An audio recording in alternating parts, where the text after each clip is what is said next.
Hello friends, welcome to Akarsha Entertainments. So last episode తో తులసీదళం అనే నవల పూర్తిగా కంప్లీట్ చేసుకున్నాం. ఆ చాలా మంచి రెస్పాన్స్ వచ్చింది. అంటే దానివల్ల సబ్స్క్రైబర్స్ పెరిగారు. కామెంట్స్ అవి ఇవి అయితే లేవనుకోండి. మీరు ఎట్లాగో కామెంట్స్ పెట్టరు. So leave it. కానీ సబ్స్క్రైబర్స్ మాత్రం చాలా బాగానే పెరిగారు. అయితే తులసీదళం తర్వాత మనం అంతకుముందే పెళ్లి కొడుకు లేచిపోయాడు అనే మంచి ఒక లవ్ స్టోరీ అంటే ఫీల్ గుడ్ మూవీ అంటారు కదా! అలాంటి ఒక మంచి లవ్ స్టోరీ మనం స్టార్ట్ చేసాము. ఆ స్టోరీ మరి మొత్తం అసలు మ్యాటర్ ఇంకా స్టార్ట్ కాలేదు. అయితే ఈ ఇప్పుడు ఈ ఎపిసోడ్ నుంచి నేనేంటంటే రెగ్యులర్‌గా పెళ్లి కొడుకు లేచిపోయాడు అనే నవలని మీకు వినిపించాలి అని అనుకుంటున్నాను. అయితే కొంచెం కొత్తగా ట్రై చేద్దామని అనుకుంటున్నా. జస్ట్ ఒక నవల చదువుతున్నట్టు కాకుండా లెట్ అస్ డిస్కస్ అంటే కొంచెం మనం మాట్లాడుకుంటున్నట్టుగా మరి మొత్తానికే మాటలు కావు. అటు నవల చదువుతూ, స్టోరీ చదువుతూ అక్కడక్కడ అలా మాట్లాడుకుంటూ మనం ఈ నవల వినేసేద్దాం. ఈ స్టోరీ మీకు మొదటి నుంచి కావాలి అంటే ఇప్పుడు ఇది ఎన్నో ఎపిసోడో అదొకసారి చూసి మీరు ప్లే లిస్ట్‌లోకి గనక వెళ్ళిపోతే అక్కడ ఫస్ట్ ఎపిసోడ్ నుంచి పెళ్లి కొడుకు లేచిపోయాడు అనే నవల మీకు అందుబాటులో ఉంటుంది. అందులో ఇలా కామన్‌గా చదువుతూ చెప్పేసాను. సో, ఆ స్టోరీస్ గనక మీరు వరుసగా వినేస్తే ఇప్పుడు మీకు రెగ్యులర్‌గా నేను చెప్పబోయే ఎపిసోడ్ నుంచి పూర్తిగా స్టోరీ అర్థమవుతుంది. చాలా బాగా ఉంటుంది. మంచి love story, romantic story and funny story. So, let's start. పెళ్లి కొడుకు లేచిపోయాడు. లాస్ట్ ఎపిసోడ్స్ వరకు ఇంతవరకేంటంటే ఆ అమ్మాయి, అబ్బాయి ఇద్దరు పెళ్లిపీటలపై నుంచి లేచిపోతారు. తర్వాత ఆహ్, ఇతనే పెళ్లి కొడుకని చెప్పి ఆ అమ్మాయికి తెలీదు. ఆ అమ్మాయే పెళ్లి కూతురని చెప్పి ఇతనికి తెలీదు. కానీ అనుకోకుండా ఒక రోడ్ మీద కలిసి ఆ తర్వాత అరే! మీరా అంటే మీరా అని అనుకోని ఒకరికొకరు అంటే ఇతనే పెళ్లి కొడుకు, ఈ అమ్మాయే పెళ్లి కూతురని ఇద్దరికీ తెలిసిపోతుంది. తర్వాత ఆ పెళ్ళంటే ఇద్దరికీ ఇష్టం లేదు కాబట్టి దొరికిన బస్ ఏదో క్యాచ్ చేసుకొని వెంటనే అక్కడి నుంచి పారిపోతారు. వాళ్ళని వెతుక్కుంటూ వాళ్ళ పేరెంట్స్‌కి సంబంధించిన రౌడీ మూక ఎట్లాగో ఉంటుంది కదా! వాళ్ళందరూ వెంట పడుతూ ఉంటారు. సో, ఇప్పుడు వీళ్ళేంటంటే వేరే ఊరికి వచ్చి అక్కడ ఒక ఇల్లుని వెతుక్కొని వాళ్ళు బ్యాచిలర్స్‌కి ఇవ్వము అని చెప్పారు కాబట్టి వీళ్ళు ఆల్రెడీ భార్యాభర్తలం అని చెప్పేసి, దంపతులం అని చెప్పేసి ఆ ఇంట్లో రెంట్‌కి దిగుతారు. ఇప్పుడేంటంటే మన హీరోయిన్ ఏంటంటే ఆల్రెడీ సౌజన్య. హీరోయిన్ పేరు సౌజన్య. తనకి ఆల్రెడీ ఒక జాబ్ దొరికేసింది. తను జాబ్ చేస్తూ ఉంటుంది. హీరోకేమో ఇంకా దొరకలేదు. జాబ్ యాక్చువల్‌గా దొరకలేదు. హి ఈస్ ఇన్ సెర్చింగ్ అన్నమాట. సో, ఆహ్, ఇప్పుడు తర్వాత ఏం సంగతి అంటే తన పాత ఫ్రెండ్ ఒకడు కనిపించి తనకి సంబంధించిన బిజినెస్ డీలింగ్స్ అన్నీ చూసుకోమంటాడు. మరి అతను అది టేకప్ చేస్తాడా లేదా అన్నది ఇప్పుడు ఈ ఎపిసోడ్ నుంచి మనం చూస్తూ ఉండాలి. ఓకేనా? వింటూ ఉండండి. ఓకేనా? సో, మీ అమూల్యమైన అభిప్రాయాలు ఎట్లాగో అడక్క తప్పదండి. కాబట్టి అడుగుతున్నాను. కామెంట్స్ పెడితే I will feel very happy అన్నమాట. కామెంట్స్‌లో పెట్టండి and please do subscribe Akarsha entertainments. Soujanya bus స్టాప్‌లో నిల్చుంది. ఆ రోజు గంట పర్మిషన్ తీసుకుంది. కిషోర్ వస్తాడు కాబట్టి త్వరగా రమ్మని సంజయ్ రిక్వెస్ట్ చేశాడు. ఇంతకుముందు మనం మాట్లాడుకున్నామే కిషోర్ అని చెప్పి. అంటే ఇతనికి బిజినెస్ డీలింగ్స్ ఇస్తాడు అని చెప్పుకున్నాం కదా! సంజయ్. హీరో పేరు సంజయ్. కిషోర్ ఏంటంటే సంజయ్‌కి బెస్ట్ ఫ్రెండ్ అన్నమాట. సో, తన బిజినెస్ డీలింగ్స్ చూసుకో నీకెట్లాగో జాబ్ లేదు కదా! అది ఇది అని చెప్తే అది ఒప్పుకోవాలా లేదా అని ఇప్పుడు సంజయ్ ఆలోచిస్తున్నాడు. సో, వచ్చి 10 నిమిషాలైనా బస్ ఇంకా రాలేదు. అసహనంగా వాచి చూసుకుంది. ఎవరు? మన హీరోయిన్ సౌజన్య. అదే సమయంలో ఒక జీప్ మెల్లగా పరిసరాలను చూసుకుంటూ వస్తుంది. సౌజన్య ఎక్కాల్సిన బస్ కూడా పక్కనే వస్తుంది. ఆ జీబు ఎవరిది అంటే ఈళ్ళిద్దరిని వెతుక్కుంటూ ఎవరి పేరెంట్స్ వాళ్ళు మొత్తం రౌడీ మూకల్నంతా పంపించేశారు గదా! యాక్చువల్‌గా ఏంటంటే ఇద్దరు కూడా ఎవరి ఊళ్ళో వాళ్ళు పెద్ద పెద్ద అంటే లీడర్స్ వాళ్ళ పిల్లలే.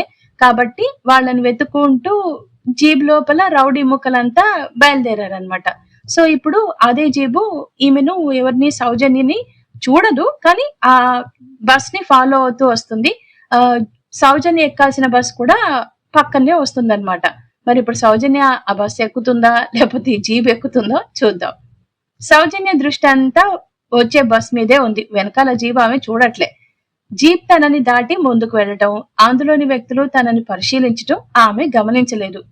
అదన్నమాట సంగతి. జీప్ తనని ముందుకు వెళ్ళిపోయింది చూడకుండానే వెళ్ళిపోయింది. కానీ అందులోని వ్యక్తులు మాత్రం తనని పరిశీలించారనమాట, చూశారు. ఇది ఈ అమ్మాయి చూడలేదు. అయ్యేసరికి అప్పుడేమైందంటే ఆ జీప్ లోని ఆ అబ్బాయిలు అంటే ఆ రౌడీ ముక్కలు ఉంటారు కదా, రేయ్ ఆపిలేరా అని అందులోనొక రౌడీ గట్టిగా అరిచాడనమాట. దీన్ని బట్టి మీకేమర్థమైంది? ఆ పిల్లేరా అంటే ఆ జీబ్ లో ఉన్న ఆ రౌడీ మూక్ అంతా కూడా మన హీరోకి సంబంధించిన ఆ ఏమంటారు రౌడీ మూక్ అన్నమాట. హీరోకి సంబంధించిన బ్యాచ్ అన్నమాట. అంటే హీరో వాళ్ళ పేరెంట్స్ వాళ్ళ తండ్రి పంపించిన బ్యాచ్. సో ఆ పిల్లేరా అని చెప్పి గట్టిగా మొత్తుకున్నాడు. 2 నెలలుగా పిచ్చి కుక్కల్లా హైదరాబాద్ వీధుల్లో తిరుగుతున్నారు. ఒక చిన్న క్లూ కూడా దొరకలేదు వీళ్ళని పట్టుకోవడానికి. ఏకంగా ఈ అమ్మాయే ఇప్పుడు ప్రత్యక్షమైపోయింది. అప్పుడేమవుతుందంటే అందులో ఒకడు అంటాడనమాట, మన అబ్బాయి గారితో పాటు పారిపోయిన పిల్ల ఈ అమ్మాయేరా, అంటే పెళ్లి కూతురు ఈ అమ్మాయేరా అని అంటాడు. అప్పుడు అయితే ఏంటి, మనకు దొరకాల్సింది సంజయ్ బాబు, ఈ పిల్లతో మనకు అవసరం లేదు అన్నాడు అతను. చూసారా, అలా ఉంటుంది వాళ్ళ బుర్ర. ఇప్పుడు దొరికిందే ఆ అమ్మాయిని పట్టుకుంటే ఈ అబ్బాయి అడ్రస్ ఏదో పట్టుకునే వాళ్ళేమో, కానీ అలా పట్టుకుంటే కథ అంతా ఎలా ముందుకు సాగుతుంది? అందుకనే వాళ్ళు ఏమనుకున్నారంటే, మనకు కావాల్సింది హీరో అంటే సంజయ్ బాబు కదా, ఈ అమ్మాయిని పట్టుకుని మనం ఏం చేసుకుంటాం అని చెప్పి వదిలేశారు. వెళ్ళి అడిగితే సంజయ్ బాబు ఎక్కడున్నాడో తెలుస్తుందేమో. చూసారా, నేను ఇంతకు ముందే అన్న ఆల్రెడీ వచ్చేసింది ఆన్సర్. డబ్బాలో రాళ్లు పోసి మోగించినట్టు నవ్వాడు మొదటివాడు. ఓరి పిచ్చోడా, ఈ అమ్మాయిని చేసుకోవడం ఇష్టం లేకే బాబు పీటల మీద నుంచి పారిపోయాడు. జన్మలో ఈ అమ్మాయికి మరి కనిపించడు, పదండి. అయినా మన బాబుని కాదని ఈ అమ్మాయి కూడా పారిపోయి వచ్చింది కదా, అలాంటి వాళ్ళ గురించి మనకి ఆలోచన ఎందుకు, పదండి అన్నాడు. అక్కడేశారండి పప్పులో కాలు. ఇద్దరూ కలిసి దంపతుల్లాగా ఒకే ఇంట్లో ఉంటారని చెప్పి ఎవరు ఎక్స్పెక్ట్ చేస్తారు? ఇష్టం లేకే పారిపోయాడు కాబట్టి ఎవరి దారిన వాళ్ళు ఉంటున్నారని చెప్పి అంత కేర్లెస్ చేసేశారు. పప్పులో కాలేసి మొత్తానికైతే జీప్ వాళ్ల ముందు నుంచి వెళ్లిపోయింది. సౌజన్య సేఫ్ జోన్ లోకి ఎంటర్ అయిపోయింది. ఈలోపు సౌజన్య ఎక్కాల్సిన బస్ రావడం, ఆమె ఎక్కడో జరిగిపోయాయి. బస్ స్టాప్ నుంచి కాళ్ళు ఈడ్చుకుంటూ ఇంటికి వచ్చింది. అప్పటిదాకా కిషోర్ రాలేదు. ఆమె స్నానం చేసి ఫ్రెష్ అయ్యి వచ్చింది. అప్పటికి సంజయ్ వరండాలో కూర్చొని పూల మొక్కల్ని చూస్తూ రైలు ఇంజన్ లాగా గుప్పు గుప్పున సిగరెట్ పొగ వదులుతున్నాడు. చైర్ తీసుకుని అతని పక్కన వేసుకుని, సంజయ్ ఒక మాట చెప్తాను వింటావా మెల్లిగా అడిగింది. మంచులో తడిసిన రోజాలా ఉన్న సౌజన్య అంత మృదువుగా అడిగేసరికి వెంటనే పొజిషన్ లోకి వచ్చి వినయంగా కూర్చుంటూ, ఏంటి అని ఆత్మీయంగా అడిగాడు. ఎప్పుడు ఈ అమ్మాయి కాస్త గైగైగని మాట్లాడుతుంది కదా, ఇప్పుడు ఇంత సాఫ్ట్ గా ఎందుకు మాట్లాడిందా అని అతని డౌట్. సిగరెట్ తాగటం మానేయవు అర్థిస్తున్నట్టు అడిగింది సౌజన్య. థ్రిల్ అయిపోయాడు. అడిగినందుకు కాదు, అడిగిన విధానానికి. ఏం చెప్పాలో తెలియక అలాగే చూస్తుండిపోయాడు సంజయ్. ప్లీజ్ నా కోసం సంజయ్. ఆమె నుండి ఇంకొక్క మాట వస్తే స్పృహ తప్పేటట్లే ఉన్నాడు మన హీరో. తన కోసమా అంటే నా ఆరోగ్యం ఆమెకి ముఖ్యమైన మాట, అందుకోసమే కేర్ తీసుకుంటోంది అని అనుకున్నాడు సంజయ్. నీకోసం నేనెందుకు మానాలి? తన మీద అభిమానాన్ని ఆమె నోట్తోనే వినాలన్న ఉద్దేశంతో కలల్లో తేలిపోతూ అన్నాడు. నా కోసమే మానాలి, లేకపోతే రోజు ఈ సిగరెట్ వాసన భరించలేకపోతున్నాను. సిగరెట్ తాగే వాళ్లే కాదు, వాళ్ల పక్కనున్న వాళ్లకు కూడా క్యాన్సర్ వస్తుందట. నువ్వేమైతే నాకేంటి, నాకు క్యాన్సర్ వస్తే? గుండెల మీద చేతులు వేసుకుని కళ్ళు పెద్దవి చేస్తూ, బాబోయ్, నాకు జీవితం మీద చాలా ఆశలున్నాయి. నీ మూలంగా అవన్నీ సజీవ సమాధి కావాల్సిందేనా? కావలిస్తే నువ్వు బయట తాగు, ఇంట్లో తాగితే ఒప్పుకోను అంది. అమ్మ బాబోయ్ అనుకున్నాడు మన హీరో. చూసారా, ఫస్ట్ ఏమనుకున్నాడు, అరే ఎంత కేరింగ్ గా ఉంది నా పట్ల అని అనుకున్నాడు. కానీ ఆమె అసలు ఎందుకు అలా మాట్లాడిందో తెలిసిన తర్వాత అమ్మ బాబోయ్ అని అనుకున్నాడు. ఆమె మాటలు అతన్ని పాపం అప్సెట్ చేసేశాయి. ఇంకో సిగరెట్ తీసి వెలిగించబోయాడు. విసిరి కొట్టింది. మళ్లీ తీశాడు. మీద పడి లాక్కోబోయింది. 2 చేతులతో పట్టి ఆపేశాడు. ఈలోపు రమణమూర్తి అంటే ఆ ఇంటి ఓనర్ అన్నమాట, కిషోర్ ని తీసుకుని వస్తూ, ఇదయ్యా మొగుడు పెళ్లాల సీను, ఒక్క రోజైనా ముచ్చటగా మాట్లాడుకున్న పాపన పోలేదు అన్నాడు. ఆ మాటలకు సంజయ్ సౌజన్య ఇద్దరు షాక్ తిన్నారు. ఎవరు మొగుడు? కోపంగా అంది సౌజన్య. మొత్తం మర్చిపోయింది పాపం. ఎవరు పెళ్ళాం? అంతకన్నా కోపంగా స్వరం పెంచి అన్నాడు సంజయ్. రాను రాను ఎంత దెబ్బలాడుకుంటే మాత్రం ఇలాగటయ్యా అనేది? సరే మీ ఫ్రెండ్ అట చూడు అని వెళ్లకుండా అక్కడే నిల్చున్నాడు రమణమూర్తి. ఇంకేముంది, రమణమూర్తి ముందు వీళ్ళిద్దరూ భార్యాభర్తలని చెప్పే కదా ఆ రూమ్ లో వాళ్ళు రెంట్కి దిగింది. సో చేసేదేం లేక సైలెంట్ అయిపోయారు. మీట్ మై వైఫ్ సౌజన్య అన్నాడు సంజయ్. గతి లేక అలా అనేశాడనమాట. పవిట కొంగు చాటు నుంచి అతని పొట్ట మీద గిల్లింది సౌజన్య. ఆమె నమస్తే చెప్పడం, అతను కుయ్యమనడం ఒకేసారి జరిగాయి. అంత గట్టికిచ్చిందండి మరి పాపం, ఆ మాత్రం మొత్తుకోడా? కిషోర్ ఆమె మీద నుంచి చూపు తిప్పుకోలేకపోయాడు. స్టన్నింగ్ బ్యూటీ అనుకున్నాడు. వాళ్ళిద్దరూ అలా మాట్లాడుకుంటుంటే ఆమె టీ చేసి తీసుకొచ్చింది. ఇద్దరికీ ఇచ్చి వెళ్లబోతుంటే కూర్చోండి అన్నాడు కిషోర్. వెళ్తాను, మీరిద్దరూ మాట్లాడుకోండి మొహమాటంగా అంది సౌజన్య. ఏం పర్వాలేదు, మా వాడు అన్ని విషయాలు చెప్పాడు, కూర్చోండి బలవంతం చేశాడు కిషోర్. కుర్చీలో ఒదిగి కూర్చుంది సౌజన్య. అదామె సహజ లక్షణం. పరాయి వాళ్ల ముందు అంత ఫ్రీగా ఉండలేదు కదా. సో అబ్బా ఎంత వినయం, ఏం విధేయత అన్నట్లు కళ్ళెగరేస్తూ వెకిరించాడు సంజయ్. అక్కడేమీ మాట్లాడలేక కళ్ళు వాల్చుకుంది. ఇంతకీ ఏం ఆలోచించవురా అని కిషోర్ అడుగుతాడు. ఆలోచనలు నిర్ణయాలు అయిపోయాయి, డన్ బొటనవేలు చూపించాడు Sanjay. Really I'm very happy. నా కంపెనీలో నువ్వు బాధపడే పరిస్థితి రాదని హామీ ఇస్తున్నాను. కాసేపు ఇద్దరు కంపెనీ గురించి డిస్కస్ చేసుకున్నారు. మౌనంగా ఉన్న సౌజన్యకి కాసేపటికి బోర్ కొట్టింది. అటు ఇటు దిక్కులు చూస్తూ కూర్చుంది. అయితే ఇంకా ఇక్కడెందుకు, ఇలాంటి ఇంట్లో ఉన్నావంటేనే ఆశ్చర్యం. పద, లగేజ్ మాత్రం ఏముందిలే, బట్టలే కదా, అవి అవసరం లేదు. 2 నెలలు వాడినవే వాడుంటావు. వెళ్లేటప్పుడే రెడీమేడ్ షోరూమ్ లో కొత్తవి తీసుకుందాం అన్నాడు కిషోర్. సౌజన్య నిటారుగా అయిపోయింది. అప్రయత్నంగా సంజయ్ వంక చూసింది. అతను ఇటే చూస్తున్నాడు. వెంటనే చూపు మరల్చింది. ఇక్కడ బాగానే ఉందిగా మొహమాటంగా అన్నాడు సంజయ్. నువ్వు అడ్జస్ట్ అయిపోవచ్చు, కానీ సౌజన్య గారికి ఎంత ఇబ్బందిగా ఉంటుందో ఆలోచించావా? ఆమె వంక చూశాడు కిషోర్. సౌజన్య ఏమీ అనలేక చిన్నగా నవ్వింది. పేలవంగా ఉంది ఆ నవ్వు. నీకోసం క్వార్టర్ ఉంది. నీ డిసిషన్ మీద నమ్మకంతో నిన్ననే రెడీ చేయించాను. పద, ఆలస్యం అమృతం విషం. క్వార్టర్ ఏ ఏరియాలో ఉంది, దాని హంగు ఆర్భాటాల గురించి అతను వివరిస్తూనే ఉన్నాడు. సౌజన్య మెల్లగా లేచి తన బెడ్రూమ్ లోకి వెళ్లి మంచం మీద బోర్లా పడుకుంది. మనసెందుకో దిగాలుగా మారింది. వర్షించే మేఘంలా ఉందామె. నేను 15 గంటలో వస్తాను. ఈ ఏరియాలో చిన్న పనుంది, అందరికీ చెప్పేసి రెడీగా ఉండు. నేను 15 గంటలో వస్తాను. ఈ ఏరియాలో చిన్న పనుంది, అందరికీ చెప్పేసి రెడీగా ఉండు. మీ ఇంటి గల వాళ్ళకి ఏదో స్టోరీ చెప్పాయి. హుషారుగాని వెళ్లిపోయాడు కిషోర్. కాసేపు తల పట్టుకుని ఉండిపోయాడు సంజయ్. తరువాత ఒక తల విదిలింపుతో డల్నెస్ అంతా వదుల్చుకున్నాడు. లేచి ఆమె బెడ్రూమ్ వైపు వెళ్లాడు. ఆమె పడుకున్న తీరు చూసి నవ్వొచ్చింది. సౌజన్య మెల్లగా పిలిచాడు. ఉలిక్కిపడి లేచి కూర్చుంది. జుట్టు చెరిగి మొహం మీద పడుతోంది. ముఖం అలిగిన చిన్నపిల్ల మొహంలా ఉంది. ఆమెకి చాలా ఉక్రోషంగా ఉంది. ఎవరి మీద చూపించాలో తెలియడం లేదు. కిషోర్ తనతో రమ్మంటున్నాడు. ఏం చేయమంటావు అన్నట్లు అడిగాడు.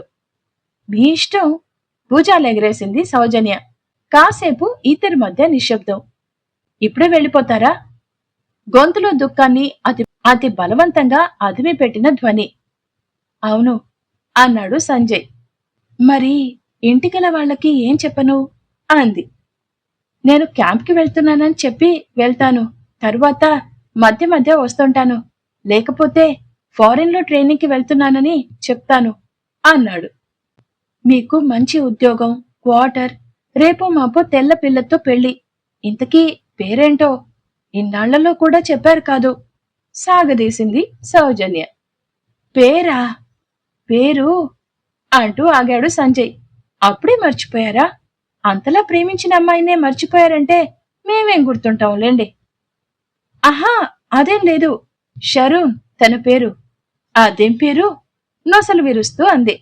వాళ్ల పేర్లు అలాగే ఉంటాయిలే. నువ్వు ఎక్కువ కాలం ఒంటరిగా ఉండకు. మీ బిస్కెట్లాయన్ని తొందరగా వెతుక్కో అన్నాడు సంజయ్. అలాగేలే అసంతృప్తిగా తల ఊగించింది సౌజన్య. బయట నుంచి కారు హారన్ మోగింది. ఇద్దరూ ఉలిక్కిపడి మొహమొహాలు చూసుకున్నారు. అంతే ఉంటుంది కదా.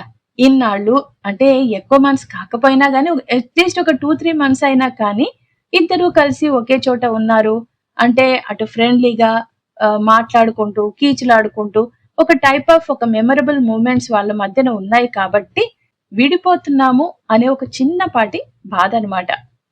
వస్తానైతే జాగ్రత్తగా ఉండు. తల ఊగించింది కాని తలెత్తలేదు.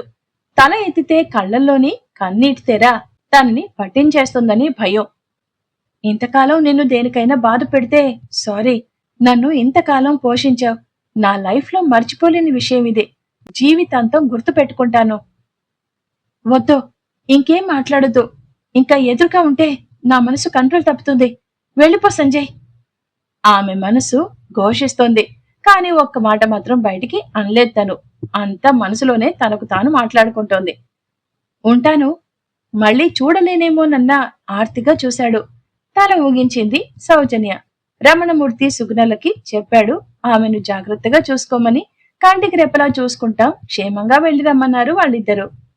తను ఇంటి గుమ్మంలోంచి కనబడుతోంది. పొడవైన అతని ఆకారం, నడక చూస్తూ ఉండిపోయింది. కారు దగ్గరకు వెళ్లేలోపు 3 సార్లు తిరిగి చూశాడు. కారులో కూర్చొని చెయ్యి ఊపాడు. అప్రయత్నంగా ఆమె కూడా చెయ్యి ఊపింది. కారు కనుమరుగయ్యేంత వరకు చూసి లోపలికొచ్చింది. ఆమెకి ఎందుకో తనివి తీరా ఏడవాలనిపించింది. మనసంతా బరువుగా తయారైంది. ఎంతోసేపు ఆలోచిస్తూ ఉండిపోయింది. వంట చేయాలని కూరగాయలు ముందేసుకుంది. సంజయ్ దగ్గర డబ్బులు లేవు కాబట్టి అతను ఫీల్ అవ్వకూడదని అతని కోసమని రోజు క్రమం తప్పకుండా ఇంట్రెస్ట్ గా వంట చేసేది. మధ్య మధ్యలో అతను కూడా హెల్ప్ చేసేవాడు. మొదట్లో అయితే వంటగదిలో ఏమున్నాయో అతనికి తెలిసేది కాదు. ఒకరోజు తను ఆఫీస్ నుండి రావడం లేట్ అయ్యేసరికి అతనే వంట చేశాడు. ముఖ్యంగా అతను వండిన కూర ఇప్పటికీ తలుచుకుంటే నవ్వొస్తోంది. అన్నం వండే పెద్ద పాత్రలో పెద్ద పెద్ద కూరగాయల ముక్కలు, దాని నిండా నీరు, అందులో ఉప్పు కారం వేసి ఉడకబెట్టేశాడు. ఇదేం కూరని అంటూ తను పడి పడి నవ్వుతూ అడిగింది. బిక్కమొహం పెట్టి, సినిమాలో హీరో పాట పాడుతూ చాకుతో పరపరా ఆనపకాయ వగైరా కోస్తాడు కదా, అవన్నీ గుర్తు తెచ్చుకొని చేశాను అని అన్నాడతను. ఆ రోజు అదే వేసుకొని తిన్నారు. అతని చేత్తో వండిందన్న ఊహ రాగానే తనకెంత రుచిగా అనిపించిందో చెప్పక్కర్లేదు. తాను అడిగి మరీ వేసుకుంటుంటే అతనెంత సరదా పడ్డాడో. తాను ఒక్కదాని కోసం వంట చేయాలనిపించలేదు. ఎక్కడివక్కడ పెట్టేసి హాల్లోకి వచ్చింది. హాల్లో ఎన్లార్డ్ చేయించిన ఫోటోలోంచి చిలిపిగా నవ్వుతున్నాడు సంజయ్. ఆ ఫోటో అక్కడ పెట్టిన రోజు ఎంత గొడవైంది. ఇది కామన్ హాల్, ఈ ఫోటో ఇక్కడి నుంచి తీసేయ్, కావలిస్తే నీ రూమ్ లో పెట్టుకో అంది కోపంగా తను. అదేంటి, ఉదయం లేవడంతోనే దేవుడికి నమస్కరించవా అమాయకంగా అడిగాడు సంజయ్. అయితే అయితే ఏ అంది తను. ఇంతకన్నా మంచి దేవుడు నీకెక్కడ కనిపిస్తాడు కొంటెగా అన్నాడు సంజయ్. దేవుడేమో గాని నాకొక సందేహం వస్తోంది. ఏంటది చెప్పు ఆసక్తిగా అడిగాడు. చెట్టు మీద ఉండాల్సింది ఫోటోలోకి ఎలా వచ్చిందా అని. ఆ మాట విని కొట్టడానికి అన్నట్లు తన వెంట పడ్డాడు. తను పరిగెత్తి బాబాయ్ చాటు చూసుకుంది. అలా ఆలోచిస్తూ వరండాలోకొచ్చింది. మస్క వెన్నెల్లో పూల మొక్కలు తలరూగిస్తూ తనకి సానుభూతి తెలుపుతున్నాయి. ఈ మొక్కల్లో తను తిరుగుతుండగా ఎందుకో తదేకంగా చూసేవాడు. అతని చూపుల్లో అనురాగం జాలువారుతూ ఉండేది. అతని కళ్లల్లో ఆర్తి తప్ప దోషం కనిపించేది కాదు. తనలాంటి అమ్మాయి అతనికి నచ్చదని ఎన్నోసార్లు డైరెక్ట్ గా ఇండైరెక్ట్ గా చెప్తుండేవాడు. మొదట్లో ఆ మాట వినగానే విపరీతమైన పౌరుషం వచ్చేది. జన్మలో మళ్లీ అతని మొహం చూడకూడదు అనుకుని అంతలోనే ఆ కోపం మంచులా కరిగిపోయేది. చీటికి మాటికి అతనితో దెబ్బలాడటం కూడా ఇష్టంగానే ఉండేది. తన ఆలోచనలకి తనే ఆశ్చర్యపోతూ ఆలోచిస్తోంది. అతనికి లవర్ ఉందని తెలుసు. తనలాంటి అమ్మాయి ఇష్టం ఉండదని తెలుసు. అయినా తను కూడా కావాలని అతని చేసుకోవడం ఇష్టం లేకే కదా పారిపోయొచ్చింది. మళ్ళీ ఇదేంటి కొత్తగా తనిలా ఆలోచిస్తుందేంటి? తను ఇలా ఆలోచించకూడదు అని అనుకుంది. స్థిరంగా ఉండాలి అని లేచి తలుపులు వేసుకొని బెడ్రూంలోకి వెళ్లి పడుకుంది. నిద్ర రావడం లేదు. గదంతా తన మనసులాగే చీకటిగా ఉంది. బెడ్ లైట్ కూడా వెలగడం లేదు. హఠాత్తుగా భయంగా అనిపించింది ఆమెకి. గొంతు పొడారిపోతున్నట్లుగా ఉంది. దాహంగా ఉంది. నీరు తాగడానికి కూడా లేవాలన్నా భయంగా ఉంది. తనకు మొదట్నుంచి ఒంటరిగా పడుకోవడం అలవాట్లేదు. చిన్నప్పుడు అమ్మ దగ్గర పడుకుంది. తరువాత బాబాయ్ల పిల్లలు తన పక్కన పడుకునేవారు. సంజయ్ ఉన్నప్పుడు అతని గదిలో పడుకోకపోయినా తన పక్క గదిలో ఉన్నాడన్న ఊహే నిశ్చింతగా ఉండేది. తన వాళ్ళందరినీ వదిలేసి వచ్చినా ఎప్పుడూ ఒంటరితనం అనిపించలేదు, బాధించలేదు. తెల్లారి లేస్తే సంజయ్ని ఎలా ఏడిపించాలా అన్న ఊహతోనే రాత్రి థ్రిల్లింగ్ గా గడిపేది. ఆమెకి దిగులు, భయం, బెంగతో ఏడుపొస్తున్నట్టుగా ఉంది. ఈలోపు కిటికీ దగ్గర ధప్ అన్న శబ్దం వినిపించింది. ఉలిక్కిపడి అటు చూసింది. చీకట్లో 2 కాళ్లు భయంకరంగా మెరుస్తూ కనిపించాయి. ఇంకేమీ కనిపించటం లేదు. ఆ 2 కళ్లే కెవ్వుమని రాబోయిన కేకని గొంతులోనే అదుంపట్టి ఒక మూలకి జరిగి ముడుచుకొని కూర్చుని ఆ కళ్ల వైపే చూడసాగింది. That's all for today. So ఈ రకంగా మనము అంటే ఈ స్టోరీ వింటుంటే మీకు ఒక క్లారిఫికేషన్ అయితే వచ్చింది అని అనిపిస్తుంది. నాకైతే ఆల్రెడీ వచ్చేసింది. ఏంటి అంటే ఇంత ఇదిగా సౌజన్య అంటే సంజయ్ని మిస్ అవుతుందేమో, అంటే ఒక రకంగా ఆ అమ్మాయి కూడా తన మనసులో అతనికి చోటు ఇచ్చింది, కానీ తను కన్ఫర్మేషన్ చేసుకోలేకపోతుంది అని ఇండైరెక్ట్ గా మనకు తెలుస్తుంది. అవునా కాదా? సో ముందు ముందు ఏం జరగబోతోంది? ఆ వచ్చిన అంటే ఆ రాత్రి ఆ 2 కాళ్ళు ఆ అమ్మాయిని భయపెట్టేశాయి కదా, ఆ కాళ్ళు ఎవరివి? అసలు నిజంగానే సంజయ్ అక్కడ ఆ వాళ్ళ ఫ్రెండ్ కిషోర్ దగ్గరనే ఉండిపోతాడా, లేకపోతే ఇటు వచ్చేస్తాడా? వీళ్ళిద్దరి మధ్యనే అసలు ఎలా అంటే డేస్ గడుస్తాయి, ఎలా ముందుకు స్టోరీ వెళ్తుంది, ఇవన్నీ తెలుసుకోవాలంటే నెక్స్ట్ ఎపిసోడ్ ఖచ్చితంగా వినాల్సిందే. సో ఇవాళకి మాత్రం ఈ ఎపిసోడ్ ని ఇక్కడితోనే ఆపేసి మళ్ళీ పెళ్లి కొడుకు లేచిపోయాడు నెక్స్ట్ ఎపిసోడ్ ని వినేసేద్దాం. ఓకేనా? సో ఈ ఎపిసోడ్ కనుక మీకు నచ్చినట్లయితే లైక్ చేయండి, షేర్ చేయండి అండ్ మీ వాల్యుబుల్ కామెంట్స్ ని యూట్యూబ్ కామెంట్ బాక్స్ ద్వారా తప్పకుండా నాకు తెలియజేయండి. And please to subscribe Akarsha entertainments. మరో ఎపిసోడ్ తో మళ్ళీ మీ ముందు ఉంటుంది మీ Saritha. Until then take care and have a nice day.